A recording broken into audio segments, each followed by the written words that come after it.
Welcome to Cinemapile, where we bring you the best in independent, documentary, and foreign films, and we talk to the people who made them.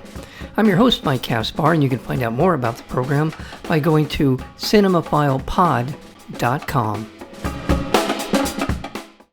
In this riveting documentary film, 33 Photos from the Ghetto tells the story of the only known photographs from inside the infamous Warsaw Ghetto taken during the April of 1943 uprising and its brutal repression that were not taken by German forces. The images, taken secretly by a 23-year-old Polish firefighter, Leszek Grzywaczewski, who witnessed the devastating response to the uprising as a member of the Warsaw Fire Service. They present a rare civilian account of one of World War II's darkest moments. 33 Photos from the Ghetto is a chilling account of what happened. It's also part family history and a detective story as well in terms of finding these photos and how that part of the story unfolds. Beautifully done. We're joined today by the director of 33 Photos from the Ghetto, Jan Czarlewski. Jan, welcome to Cinemaphile. Thank you very much for having me. There are many different things in the making of this film and the happenstance of the work that was done by Leszek Grzywaczewski and how important it was. But it's also forces you to think about the what if. What if he hadn't been there? What if he hadn't been determined to do this? What if he didn't have the kind of equipment to do this? What if he had been caught? There's just so much here about this. How did you come to the story that we see in 33 Photos from the Ghetto? I knew the son, Leszek's son, and Leszek's son found a negative.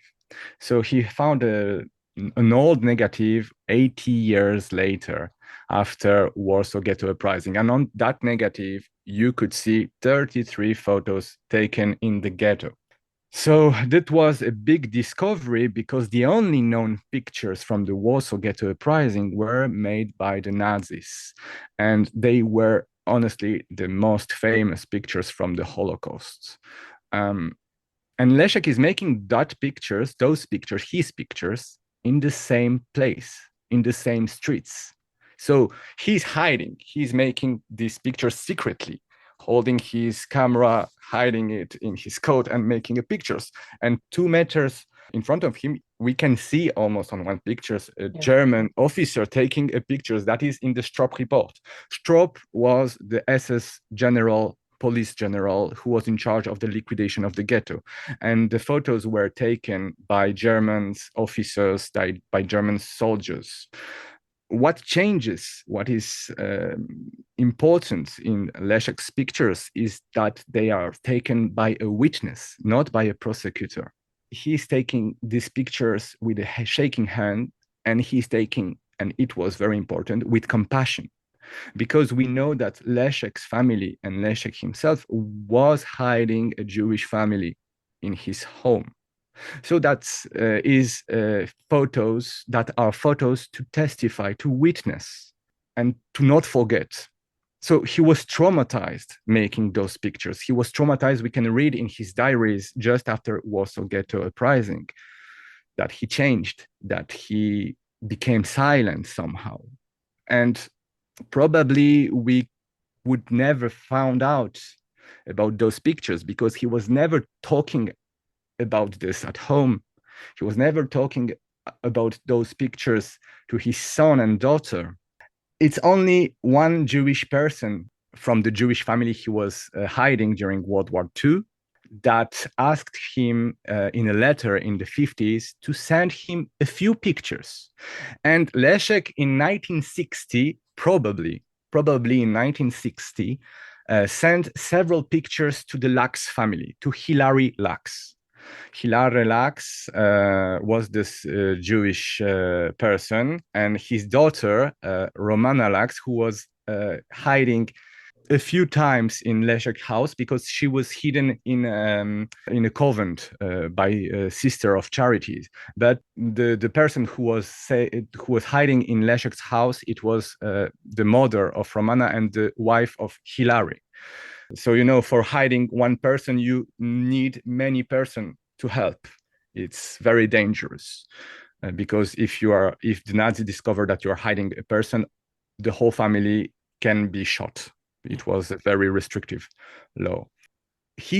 Leszek sent few pictures, and after Hilary's death, Roma, his daughter, who also survived the war, took these pictures to the Holocaust Museum, or the Holocaust Museum came to Roma. And you had those pictures from one side, and on the other side, you had a letter. Hilary wrote a letter in 1968, and he's writing, I'm giving you Leszek's few pictures of Leszek. And the negative is still in Leszek's hand. The negative is still in Leszek's hand. That's how, when in Poland there was a big exhibition made for the 80th anniversary of the Warsaw Ghetto uprising, and it was an exhibition that was focused on the civilian issue in the ghetto. The person who was in charge of that exhibition, she read that letter.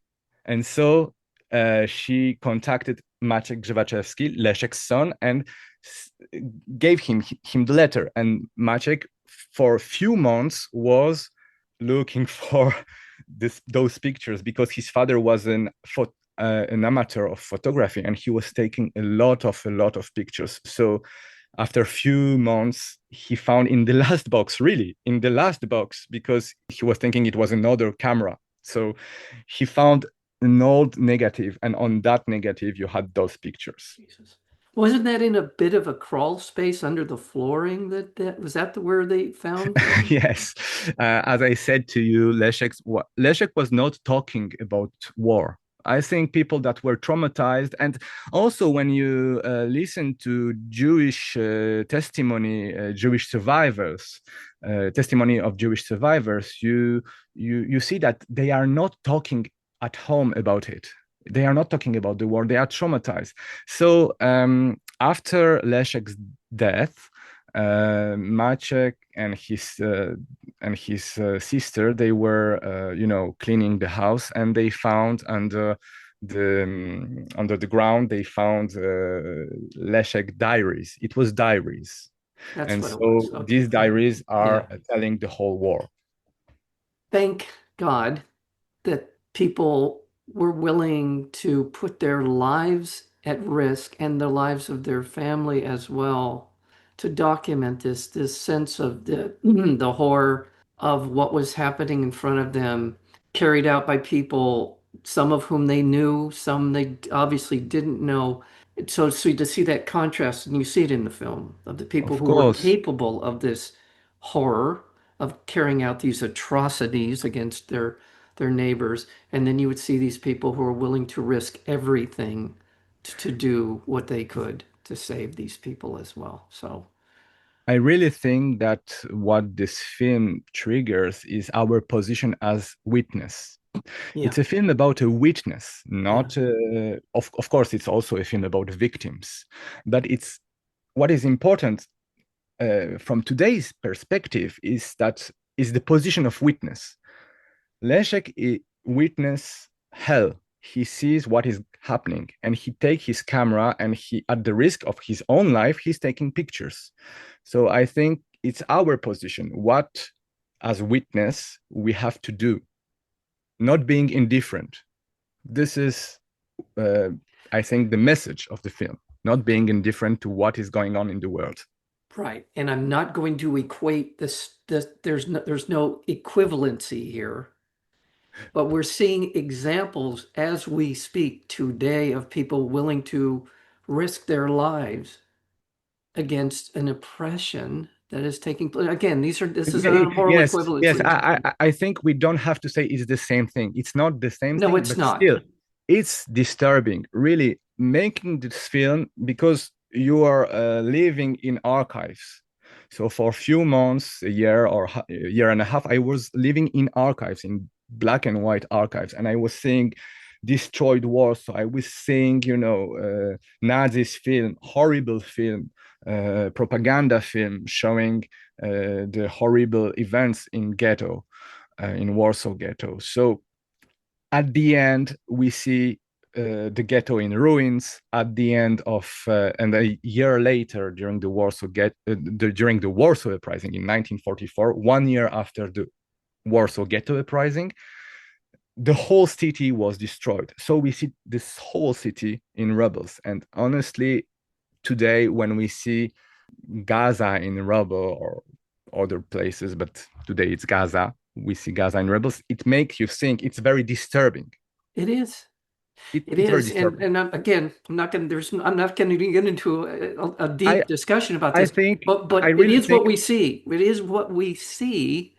I You know, think it's about not being indifferent. Once yes, again, it's the position of witness. On Leszek's pictures, we see persons on the other side of the wall watching. People are watching. People in Warsaw were witnessing what was going on in ghetto. They were seeing the flames, they were seeing the fire. Of course, they couldn't do anything.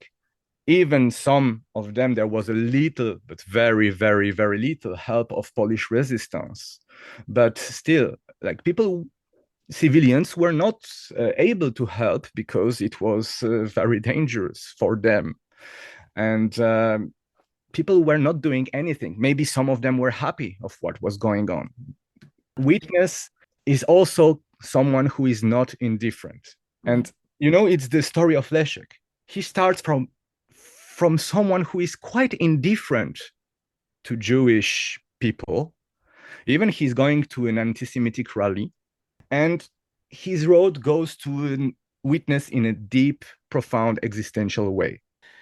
33 photos from the ghetto, because the importance of the photos that were found, preserved, and we now have bear witness to is the uprising in April of 1943. What I was struck by, and there's so many things in the film that are jarring. The Germans invaded Poland on September 1st, 1939. By 1940, a year later, the Warsaw Ghetto existed. And in terms of just a sort of controlling a city and then imposing these kinds of horrors on them is frightening. Not only because of the scope of it, but because of the efficiency, if that's a good word to use, of I mean, in terms of being Oh, able to wall off that part of the city. I don't know what the word is, but I don't know. It's for sure the Nazi horror in Poland, in occupied Poland, in occupied Warsaw was something. I don't know if there is a comparison, but yeah, in somehow the Nazi were efficient. They were thinking like that. They were thinking in terms of efficiency. Everything was to be efficient. The death camp, the gas chamber. It was something made for being efficient. So this is horrible because it's about dehumanization. Of yeah, course, Poles from one side were dehumanized, but not as Jews. Jews were here to be, like we know it in 1941, 1942, it's for sure they're here to be killed. it certainly blows up the perpetuation of a lie that somehow people didn't know. There's so much here in the film that you can extrapolate however you want to. You feel, especially in the interviews that we see with Romana and others in the film. I can't imagine. It's unimaginable what the life that they have lived and are here to tell us about it. That's, I think, one thing I really want to convey to our listeners. It's you're hearing it, you see the evidence of all of these things, and yet to try and sort of put it in a frame that is something in your life, it's unimaginable. But Yes. I just think congratulations on taking this material and making it something immediate, something that is you can't look away from, you can't unsee, and then not think about it in the context of where we are here in America and places around the world. So these things are frightening, and I don't know what else to say except that we need to pay attention to these things. Maybe I will say one thing to end. um, you know we need to testify. Today, there are many documentaries that are made now to testify, to witness, and it's very important. But history films are also very important because we can take a little step back and think and observe and analyze. We have 80 years, that's 80 years later, we can analyze, we can think. We have a lot of scholars, a lot of historians that worked on that issues. And this is very important because we understand a bit more about the process, about how people were dehumanized, about how it's working, how it's done. So this is important in history movie. And these movies are lessons for today. Yeah, they are. They are. The film is, again, 33 Photos from the Ghetto. It is premiering on Tuesday, January 27th on HBO. Congratulations on landing on HBO. And the director, kind enough to join us today, Jan Czarlewski. Thank you very much. And I also would like to thank the whole crew and all the people that were taking part in this movie, because without them, it's always a group work and you're not alone. We were making this film together. So it's our film, not just mine. Well, your co-writer on this was Carlotta Verney. Yeah, and exactly. And you're right. The lessons of history are as relevant today as they have ever been. And I want to thank you very much for your time today. Thank you. Thank you very much, Mike. Thank you very much. You have been listening to Cinemaphile with Mike Kaspar, the place where you will hear from the best in independent documentary and foreign filmmakers. Please check out our previous interviews as well as upcoming interviews and special programming by going to cinemaphilepod.com. We are also available on Apple Podcasts, Spotify, and YouTube, searchable under Cinemaphile with Mike Kaspar. Until next time, thank you for listening.